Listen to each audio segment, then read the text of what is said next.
Ah, vous êtes encore là, vous n'êtes pas parti en vacances quand même, hein, il y en a pas mal. On est revenu.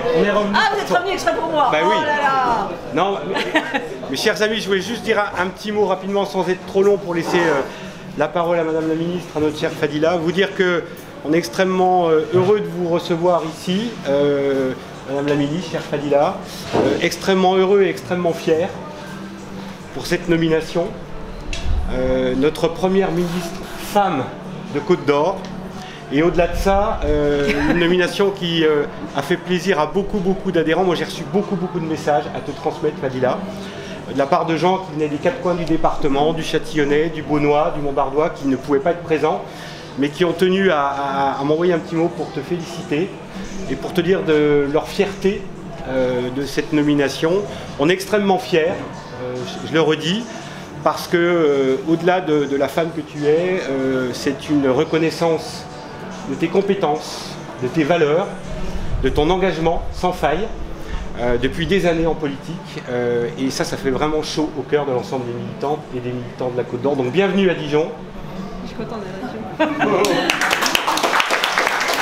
Et je te passe la parole.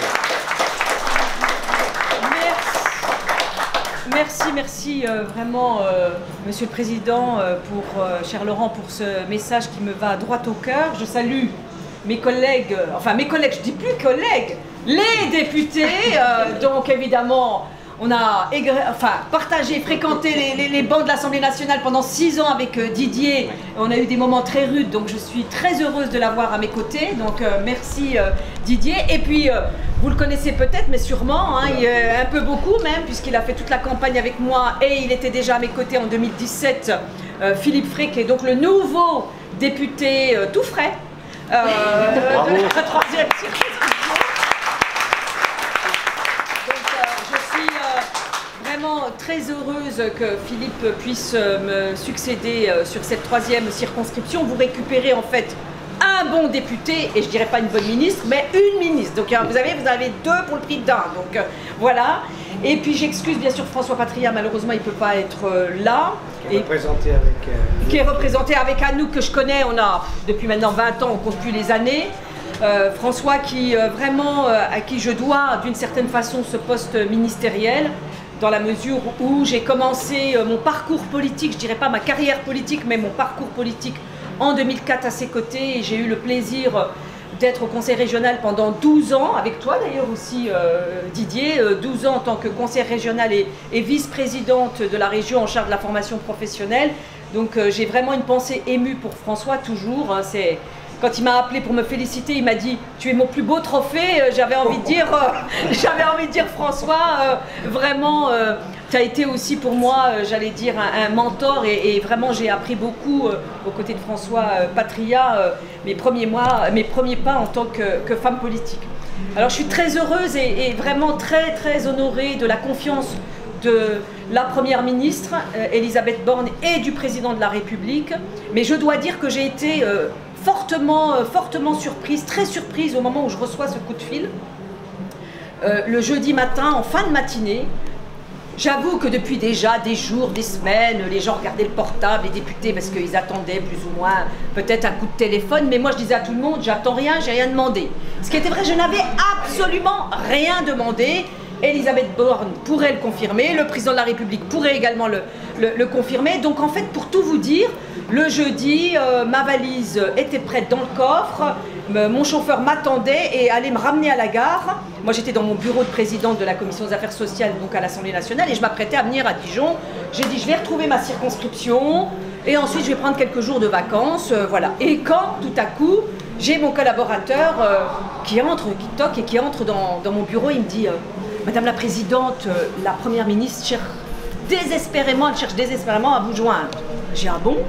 Je dis bon bah d'accord, il me dit oui, le secrétariat également, etc. Bon bah je dis écoutez, je vais rappeler. Puis du coup je dis il est où mon téléphone? Parce que vraiment j'étais pas du tout à côté de mon téléphone. Je cherche mon téléphone et je vois effectivement Elisabeth Borne qui a cherché à me contacter, également son secrétariat. Je dis ouh ça chauffe, on m'appelle déjà depuis un moment. Et donc je rappelle la Première ministre, on me dit elle est occupée, mais elle va vous rappeler dans quelques minutes. Elle me rappelle et elle me dit Fadila, tu vas bien? Je dis oui, je vais bien. Elle me dit, voilà, j'ai une proposition à te faire, j'aimerais que tu fasses partie de mon prochain gouvernement, et voilà ce que je te propose le portefeuille de ministre délégué en charge des personnes en situation de handicap. Alors, évidemment, boum, ça vous tombe dessus, parce que moi j'étais déjà dans le départ et tout, et je lui dis, chère Elisabeth, je suis très très honorée effectivement de cette proposition, mais moi j'ai rien demandé. Et elle me dit, bah justement, ça ne veut pas dire parce que tu n'as rien demandé que je n'ai pas pensé à toi. Ah, j'ai dit oui, vraiment merci, et je lui dis franchement, de par mon histoire personnelle et tout, déjà je ne m'attendais pas à être députée, mais encore moins à être ministre. Et elle me fait, bah non, tu vois, je te fais cette proposition, et j'espère que tu vas l'accepter. Alors vous avez 2 minutes, même pas 30 secondes, vous êtes là, il y a un petit blanc, et bah, vous dites, bah oui, j'accepte Elisabeth, merci beaucoup de ta confiance, merci aussi de la confiance du président de la République, et je raccroche, il est midi à peu près. Et là, bien sûr, la nouvelle n'est pas encore officielle, mais je suis là, alors j'appelle après mes collaborateurs, Andrea, etc., mon mari, évidemment, mes enfants. Alors, j'avoue, mes enfants, Inès est très contente, mon mari me dit, ah ben oui, ah bon? Il me dit, pourtant tu arrives. Et je dis, oui, mais écoute, moi je sais pas, voilà ce qui se passe et tout. Les coups de téléphone fusent, et au fur et à mesure, et tout à coup, 14 h, j'ai passé déjà du temps au téléphone. 14 h, je regarde mon téléphone et mon chauffeur me dit Madame la Présidente, je vous attends dans la cour comme d'habitude. Et je lui dis, oh mince, j'ai oublié le chauffeur, je vais l'attendre. Et je lui dis, je ne pars plus, je lui ai écrit, je ne pars plus, chère Sylvia. Et elle me répond tout de suite, elle me dit, ah bon, je crois savoir pourquoi. Et je lui dis, bah, eh bien oui, je ne pars plus, voilà, on m'a proposé un portefeuille ministériel. Donc voilà, donc après c'est le tourbillon, hein, c'est des moments très forts, très intenses. Et je dois dire que vraiment, c'est un très très beau portefeuille. Très beau portefeuille. L'inclusion de nos personnes en situation de handicap. Et c'est un portefeuille qui est parce qu'on est vraiment dans l'humain dès lors qu'il s'agit de l'insertion des personnes en situation de handicap. Je dis ça pourquoi? Parce qu'on est tous touchés. On connaît tous quelqu'un qui est en situation de handicap, qui connaît des difficultés d'insertion sociale, d'accès aux soins, d'accès à la formation, à l'école. Malgré tous les efforts que ce gouvernement a fait et les gouvernements précédents depuis 2017 pour favoriser et faire en sorte qu'on ait une société beaucoup plus inclusive qu'elle ne l'est, notamment avec tous les efforts. Et j'ai une pensée d'ailleurs vraiment émue, à la fois pour Sophie Cluzel, avec qui on a bien travaillé, mais également pour Geneviève Darrieussecq, qui avait donc ce portefeuille depuis 1 an. Donc j'étais vraiment très honorée, et en plus c'est vraiment, ça va être quand même sportif. Pourquoi? Parce que c'est un portefeuille qui est très large. Parce que dès lors qu'on parle d'accessibilité, par exemple sur les transports, je vais voir le ministre, je vais devoir travailler avec monsieur Clément, le ministre Clément qui a lui en charge des transports. Quand je vais parler d'école, ben, j'ai déjà eu ma première réunion de travail avec Gabriel Attal. Quand on va parler de travail et d'insertion professionnelle, j'ai le ministre du Travail. Quand on va parler d'adapter les logements, ben, je vais devoir travailler avec le ministre du Logement, etc., etc. Donc en fait, c'est un portefeuille qui est très riche et interministériel, puisque je vais devoir travailler avec l'ensemble des ministres. Donc voilà, ça va être rude, ça va être énergivore, mais j'en ai d'énergie, vous l'avez compris. Et puis pour moi, évidemment, je suis très honorée de la confiance, je l'ai dit tout à l'heure. Et puis alors, succéder après 3 François, parce qu'en fait, il n'y avait que des François jusqu'à présent. On a eu François Patria qui a été ministre sous le gouvernement Jospin, pour un peu d'histoire pour nos jeunes là. Et puis ensuite, on a eu François Sauvadet qui était ministre de la fonction publique sous le gouvernement de M. Sarkozy. Et ensuite, on a eu M. François Rebsamen qui a été ministre du Travail sous Hollande. Et puis, je ne m'appelle pas Françoise, voilà, Fadila Khattabi qui est donc la première femme ministre de Côte d'Or. Donc j'ai un peu une pression, donc très heureuse. Et je me dis, d'ailleurs mes premiers mots quand j'ai fait la passation de témoin avec Geneviève Darrieussecq, c'était pour dire que je voulais rendre hommage, et je vais dire la même chose ici, rendre hommage à notre belle institution qu'est l'éducation nationale et surtout l'école de la République, parce que si je suis ici, moi, enfant, j'allais dire issu de l'immigration, de parents algériens, né à Montbéliard, franchement rien ne me prédestinait à être là, rien. Et donc si je suis là, quelque part c'est grâce à l'école de la République et grâce à vous toutes et tous, parce que On a crapahuté sur le terrain, n'est-ce pas Didier? Voilà, ce fut une campagne très riche en 2017, mais on était sur un petit nuage parce que tout s'est bien passé en 2017. Notre président a renversé la table avec le changement, sa fougue, sa jeunesse. Voilà. En 2022, ça a été un peu plus compliqué. La preuve, j'ai été élu, mais ric-rac, hein, on est allé chercher voix par voix. Alors, je sais ce que c'est d'aller chercher voix par voix, hein, puisque mon cher député, nous avons été élus avec 66 voix, mais c'est 66 voix, voilà, le tout c'est de gagner. Après une année, je dois dire, vraiment difficile dans l'hémicycle, donc monsieur le député, vous allez voir, hein, quand ça tangue dans l'hémicycle, avec Didier qui peut en parler mieux que moi, hein, des fois c'était vraiment compliqué, y compris en commission, y compris dans l'hémicycle. Et donc, dans la mesure où nous avons une majorité relative, eh bien, nous sommes très très présents dans l'hémicycle au moment des projets de loi et des propositions de loi. Voilà, moi je suis heureuse et je voudrais aussi vous dédier ce poste ministériel parce que quelque part je vous le dois sur le terrain. Et vous vous êtes mobilisés et en plus, je le dis aussi, j'ai une pensée très émue pour mes collaborateurs qui m'ont accompagnée, à savoir Laurence Osselet qui est ma chef de cabinet et Alex qui est là, Alexandre, voilà, qui était chargé de communication et puis bien sûr Baptiste et Andrea Kochko, Andrea qui est là depuis le début avec moi depuis 2017 et donc qui m'accompagnent eux du coup, me suivent au ministère. Voilà, ils ont choisi de poursuivre avec moi et donc les deux, j'avais dit d'ailleurs à mon suppléant, ce serait bien que tu reprennes et ma permanence et mes collaborateurs parce que, je vous le dis de toute façon en politique de manière globale, on est en CDD, hein, je vous le dis, il faut quand même être réaliste. Mais en même temps, on ne sait pas de quoi l'avenir est fait et donc je voulais quand même qu'il y ait une certaine continuité, ils connaissent bien les dossiers, donc voilà, tu vas être très très bien accompagné, cher député, puis mes collègues, ils se feront une joie de t'accueillir. Oh, regarde, là, ils te regardent, alors ne t'inquiète pas, on va te mettre vite fait au parfum, tu sauras, tu vas tout de suite comprendre ta douleur ou ta douloureuse, voilà. Voilà, donc très très heureuse d'être là et puis encore une fois je vous remercie. J'essaierai bien sûr, je vais passer beaucoup de temps à Paris, d'ailleurs la présidence de la commission a fait que j'étais beaucoup à Paris déjà, je le serai encore plus en tant que ministre, à Paris et sur le terrain mais au niveau national. J'ai déjà plein de sollicitations de mes collègues députés, tu viens dans la Somme, je veux te voir à Toulouse, je veux te voir à Bordeaux, donc je vais essayer de répondre. Et bien sûr je n'oublierai pas monsieur le député, ma circonscription et le département de la Côte d'Or où nous allons vraiment bien travailler et œuvrer pour à la fois l'ensemble des Français mais aussi bien sûr pour les Côtes d'Oriens. Voilà ce que j'avais à dire, en tout cas merci beaucoup et ma foi vous allez me dire bon vent, bon courage.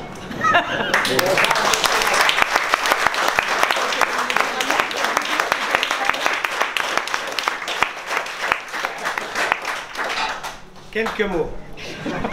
D'abord des mots personnels. Avec émotion, Fadila, on a siégé au Conseil régional de Bourgogne. Et tout de suite, le courant est bien passé. Voilà. On a des rapports fraternels. Ah oui, c'est mon grand frère. J'ai pas de grand frère, mais j'ai des petits frères, mais du coup c'est mon grand frère. Donc, je suis très heureux pour toi, pour ta famille que je connais. Et voilà, c'est un bel accomplissement, une belle reconnaissance aussi de tes qualités personnelles. Et donc, comme tu as dit, bon courage, bon vent, mais je ne me fais pas de soucis non plus pour toi parce que tu es une femme qui communique beaucoup avec empathie et y compris avec des gens qui ne sont pas faciles à tordre, comme on dit familièrement. Et à la commission des affaires sociales, tu as su montrer de la fermeté quand il le fallait. Et ça a été chaud au moment des retraites en particulier. Tu as eu à gérer une situation inédite avec une avalanche d'amendements de dernière minute. Bon, tu as pris la bonne décision, tu t'es imposé par ton autorité, mais tu gardes le sourire. Tu sais donner la petite tonalité qui fait que cette commission, l'ambiance est plutôt bonne. On ouvre nos chakras, n'est-ce pas? Ils sont ouverts. Et on est davantage quand ils ne le sont pas assez. Et tu as réussi à avoir la considération, l'estime et l'amitié pour, bien sûr, les membres de notre groupe. Notre groupe qui a été dans l'obligation de choisir quelqu'un pour te succéder, avec un petit pincement au cœur, mais dans le fond, c'est tout simplement la vie des groupes politiques et la vie de la démocratie. Donc voilà, pour toi, Fadila, des mots très chaleureux, d'émotion et bonne chance pour la suite de ton parcours.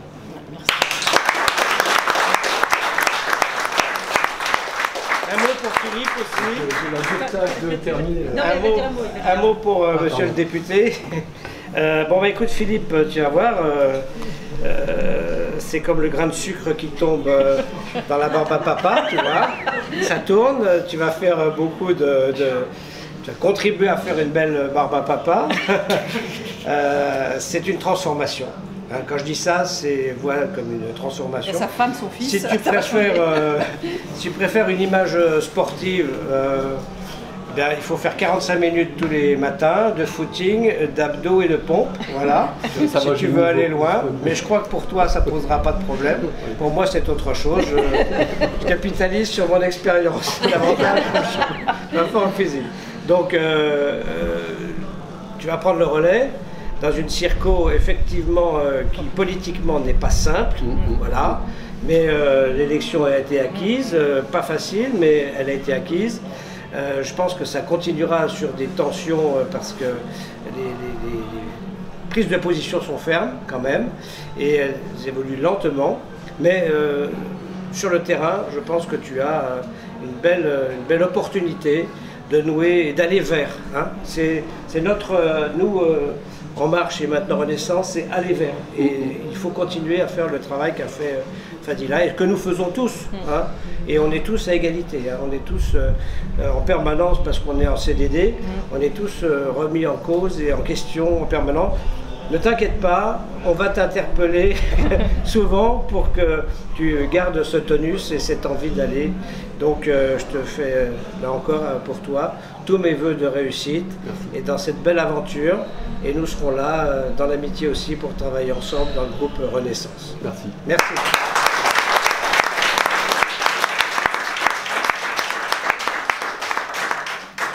Et maintenant, place au café. Donc, on va dire un petit mot.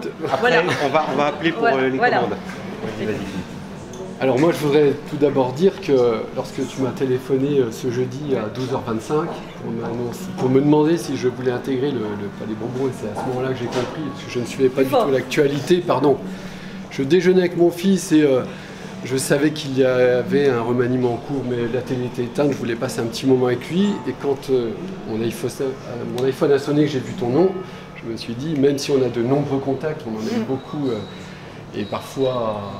peu importe l'heure, je me suis dit, à ce moment bien précis, elle a sûrement quelque chose d'important à me dire. Et ma première réaction, mon premier sentiment, ça a été d'être très très heureux pour toi. Je te l'ai dit d'ailleurs, parce que tu es une personne avec des qualités humaines rares. Je ne suis pas très vieux, 55 ans, mais j'en ai pas beaucoup rencontré. Tu en as fait montre dans ton parcours professionnel, dans ton parcours politique. Et avec moi, et je tiens à te remercier, parce que depuis 2017, premier mandat, tu m'as toujours considéré, tu m'as toujours impliqué dans tes déplacements, tu m'as toujours intégré avec toi, soit pour te représenter, soit pour t'accompagner, notamment à l'occasion de visites ministérielles.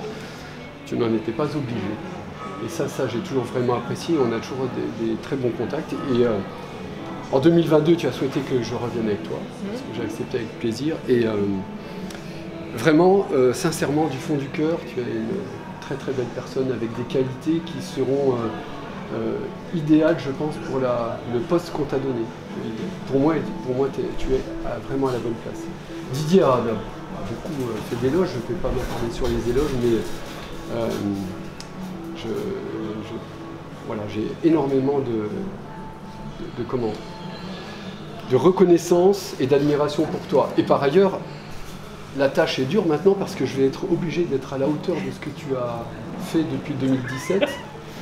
Il va falloir que je sois un député aussi pugnace, travailleur et avec de la qualité comme tu as pu le faire, mais je vais tenter de relever le défi et je sais bien que je ne serai pas seul. Voilà. En tout cas, pour moi, le premier bonheur, c'est que tu sois devenue cette belle ministre. Merci. Merci.